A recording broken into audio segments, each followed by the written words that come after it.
They're out there working hard to take your hard-earned cash. Many times you can weed out the scammers, but when they start saying they're with the government, well, sometimes you have to think twice. Dick Eppstein of the Better Business Bureau says these imposters are getting more and more detailed. Good morning, Dick. Thanks for joining us. Yeah, good morning, Amanda. The thing to remember is even though they're threatening, they are harmless. These people should not be, you don't have to be afraid of them. Right. They just want to scare you. But we've already talked about the Social Security phone calls and the IRS phone calls. Everybody knows those are scams.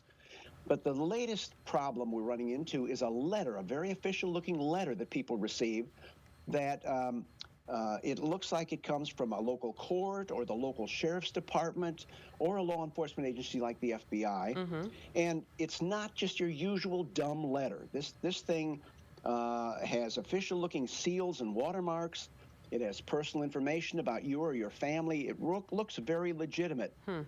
And, of course, you know what it's going to say. It's going to say you're in trouble. You're in trouble, yeah. You violated federal laws, and you have a choice. You can either agree to be a witness, or you can allow us to face serious indictment for serious crimes. Now, you say, of course I'll be a witness. I don't want to be indicted. But being a witness means you have to send them thousands of dollars for legal fees. Look, folks, what do? Everybody does the same thing. They just ignore the letter because they figure this can't be real, this can't be true. But here's the scary part. Then you get a phone call. They call you up and they say, they're threatening, and they say you could go to jail, we could fine you, you'll be humiliated, you'll be in the newspapers for being a criminal if you don't cooperate and send money. The guy on the phone may know some personal information about you, your address, your middle name, things like that. These guys get it from harvesting information off the internet. They're hackers, and they are not anything to be afraid of, but it scares the dickens out of you. Stop. Government agencies do not do this. This is not a government agency. Just don't panic. Don't send these people any money. Instead, go to Google and look up the real phone number of the sheriff's department or the FBI or whoever the letter claims to come from. Look that up on Google. Don't use the phone number on the letter, because that'll be to them. That's a phony number, yeah.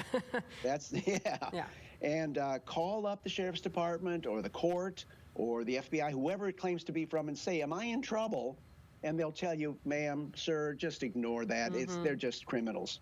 The important thing is don't engage with these people, because if you talk to them, the more you talk to them, the more aggressive they will become, the more demanding they'll become. And then report this thing to the FBI Internet Crime Complaint Center, which is just simply IC3. I've talked about this before. But all you have to do is Google IC3, and it goes to the FBI Complaint Center, and this is a really good place to file a complaint. They may ask to have you send a copy of the letter to them, which you can do. And, of course, you can also report it to BBB Scam Tracker, because we track these things, and we can warn other people, the Federal Trade Commission and other agencies, about these scams. But the important thing to remember is don't panic. Take a deep breath. Don't believe the letter, and just don't let these people win. Fight back against this scam and people like this who steal your information and just try to get your money. Because the real law enforcement agencies just don't behave like this. Right, and you know, they're just, like you said, trying to get your money, and they're finding new ways all the time to dupe people. And unfortunately, they are successful many times, so we got to put a stop to it. We got to let people know about it. So Dick, we appreciate you coming on and talking about this morning. This really does sound like one that's easy to fall for, unfortunately. It really is. Thank you, Amanda. Yep, take care.